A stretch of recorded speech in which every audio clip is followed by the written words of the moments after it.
Since the 1960s, Frito-Lay has maintained its dominance in the American snack food market, particularly in the realm of chips. Following the merger that birthed PepsiCo, Frito-Lay became an integral part of the company, which continues to thrive to this day. Surprisingly, in 2022, PepsiCo's sale of Frito-Lay products in North America were nearly on par with their beverage sales, reaching a staggering $23 billion. This figure puts into perspective the immense success of Frito-Lay, surpassing the sales of many companies listed on the Fortune 500. However, the remarkable aspect doesn't end there. Prepare to delve into the captivating story of Frito-Lay. Frito-Lay stands out as Pepsi's most lucrative division, surpassing their beverage segment's earnings by more than double. While the precise market share of Frito-Lay in the chip industry varies depending on the metrics and sources, it is undoubtedly well above 50% in North America. This means that when browsing the chip aisle at your local grocery store, the majority of the products you encounter are manufactured by Frito-Lay. Today, our focus will revolve around 5 pivotal Frito-Lay brands, delving into their origins, growth, and significant contributions to the overall triumph of the company. A significant factor behind accomplishments lies in their marketing endeavors, as Frito-Lay is renowned for their memorable campaigns, commercials, and iconic mascots. The wealth of topics to explore regarding Frito-Lay is truly extensive. Let's begin with the first brand, Fritos. The term Frito translates to fried in Spanish, which aligns with its identity as a fried corn chip. Elmer Doolin played a significant role in establishing this brand. In 1932, amidst the challenging times of the Great Depression, Doolin was struggling with his ice cream business. Motivated to explore new avenues, he encountered an individual in San Antonio selling fried corn chips for a mere 5 cents per bag. This individual intended to sell his entire operation before returning to Mexico. Recognizing the tastiness and affordability of the chips, Doolin perceived it as a promising opportunity.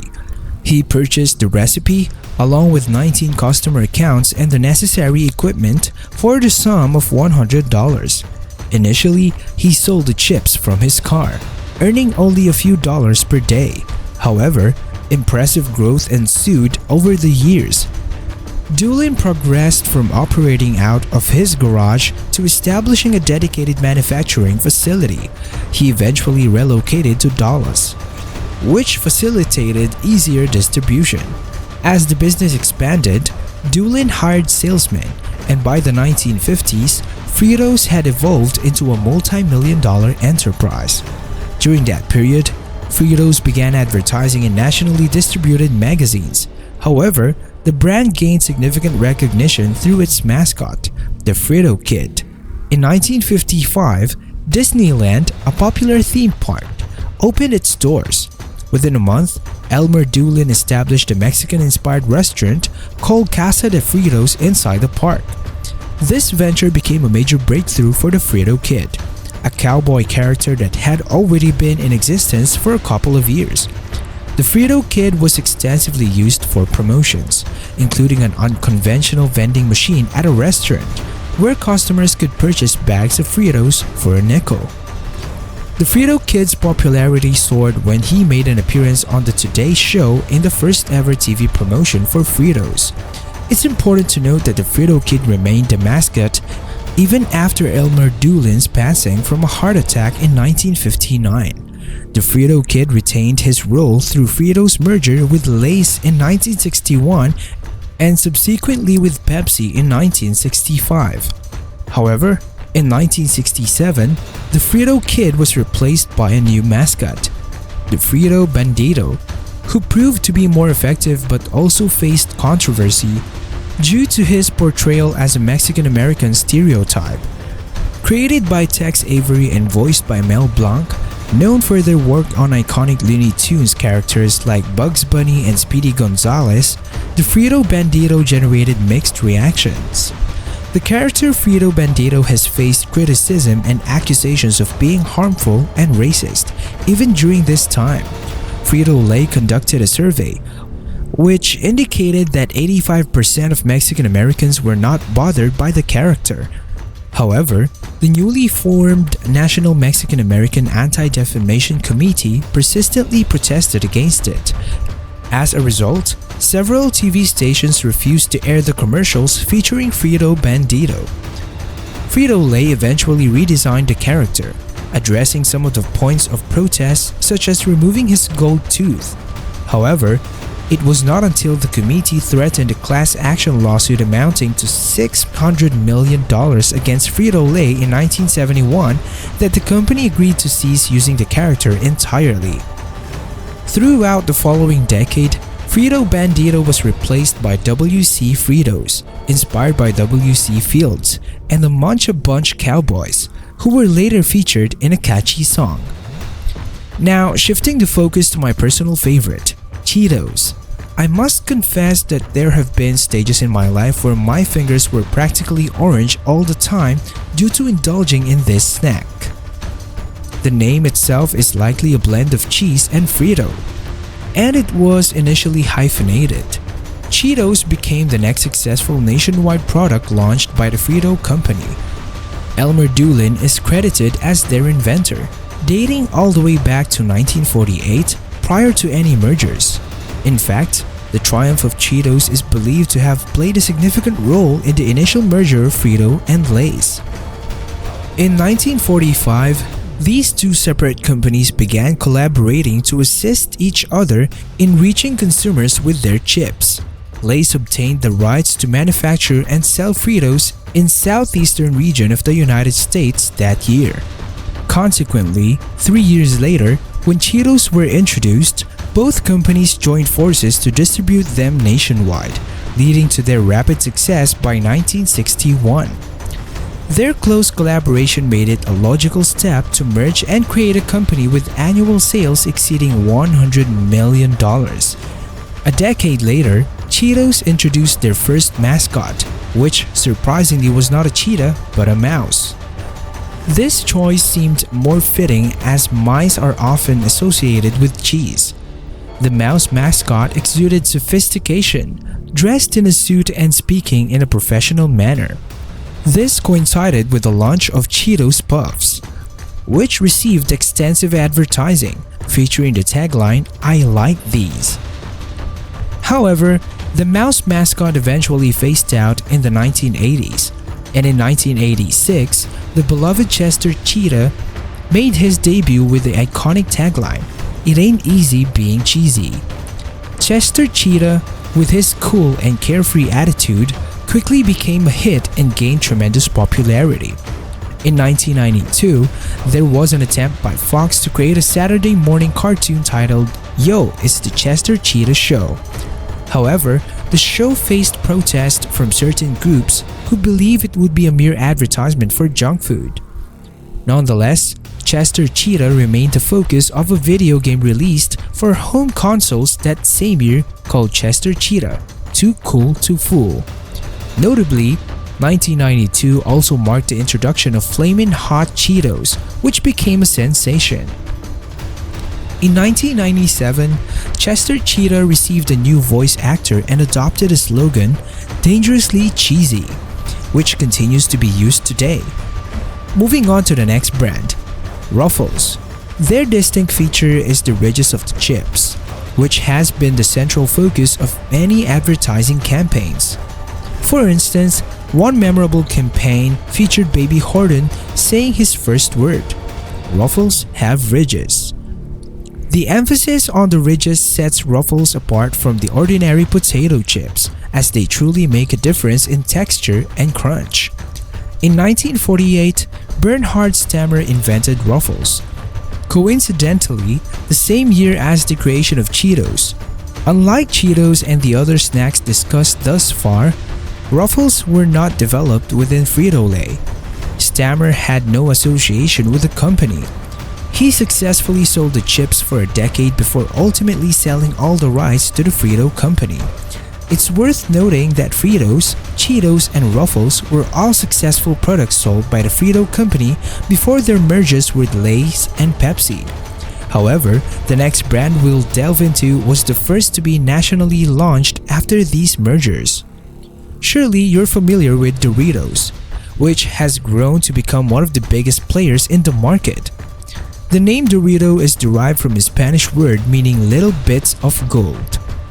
The chip's origin is not entirely confirmed, but the most commonly reported version, and the one I personally prefer, traces back to the Disneyland restaurant Casa de Fritos. The restaurant used to discard stale tortillas until someone suggested frying them and selling them to customers. Interestingly, the Frito-Lay company was initially unaware of this practice. It was Arch West, a marketing vice president, who visited the restaurant, witnessed the process, realized how much people enjoyed the fried tortillas, and saw the potential in packaging and selling them nationwide. Doritos were launched in a plain version in 1967, but many found them too bland. The following year, the company introduced a taco flavor, and 4 years later, a nacho cheese flavor was introduced. Of course, we can't forget the beloved Cool Ranch flavor, which came out 14 years later. Over the years, Doritos has released numerous other flavors. Interestingly, market research indicated that many people perceive Doritos to be too thick and strong, prompting Frito-Lay to introduce a thinner, plainer spin-off in 1981 under the brand name Tostitos. The introduction of Tostitos was a significant milestone for Frito-Lay, making their largest new product launch at the same time. Within the first year alone, Tostitos generated impressive sales of $140 million. The brand features a clever logo where the two T's depict people secretly dipping their Tostitos into the salsa located in the dot of the eye. However, it's important to note that Doritos has always been the larger brand, owing to Frito-Lay's substantial investment in advertising. In fact, during the 1970s, half of their entire advertising budget was allocated to promoting Doritos. One memorable campaign featured comedian Avery Schreiber, who showcased the tagline, "They taste as good as they crunch," while hilariously crunching on Doritos, often at inappropriate times or locations. Interestingly, in 1995, there was a short-lived variant called Chester's Cheese-flavored Doritos, which offered a unique twist on the classic flavor. Additionally, in 2012, the famous Doritos Locos Tacos made their debut at Taco Bell, becoming the most successful product launch in Taco Bell's history. Within a little over a year, it surpassed $1 billion in sales, solidifying its immense popularity. Lay's, the other half of the Frito-Lay, stands as their best-selling brand. The name Lay's originates from its founder.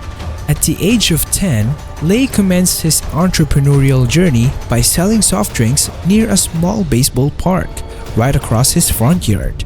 In the 1930s, he immersed himself in the snack food industry, working as a distributor and salesman, even vending chips from his car. In 1938, Lay acquired the struggling Barrett Food Company for $60,000, renaming it after himself. With ambitious plans, he expanded the business, established additional manufacturing plants, and introduced various products under the Lay's brand, including popcorn and notably potato chips. Lay's was among the first snack food companies to venture into television advertising, featuring their lovable mascot, Oscar the Happy Potato. Oscar became widely adored, further enhancing Lay's reputation. In the 1960s, following a significant merger, Lay's launched a national ad campaign featuring actor Bert Lahr, known for his portrayal of the Cowardly Lion in The Wizard of Oz. Leveraging their renowned slogan, "Bet you can eat just one," the commercials amusingly depicted Lahr's struggle to consume just a single Lay's chip. This campaign propelled Lay's to become the first national potato chip brand, a position it has maintained ever since. However, Lay's faced challenges in the 1990s. when Anheuser-Busch, primarily a brewing company, entered the snack food market with a competing brand called Eagle Snacks.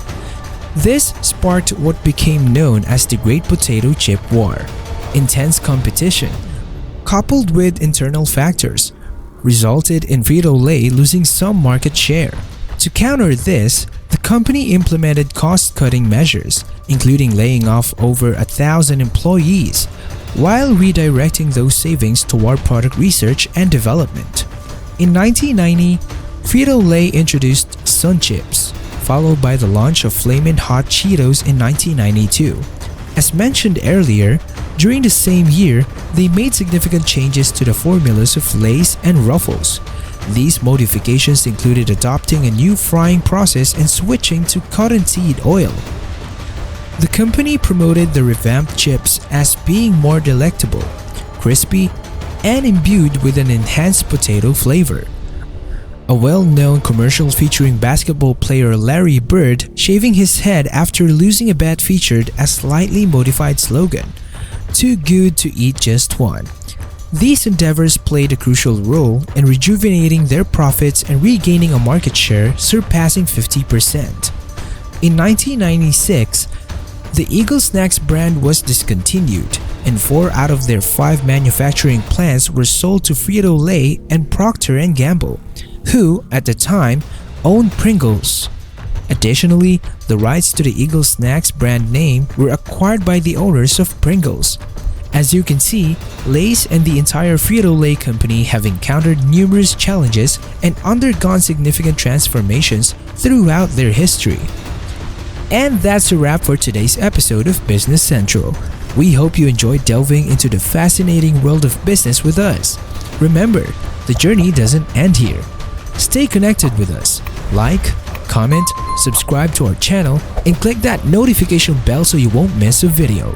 Stay inspired, stay informed, and keep making waves in the world of business. See you in the next one.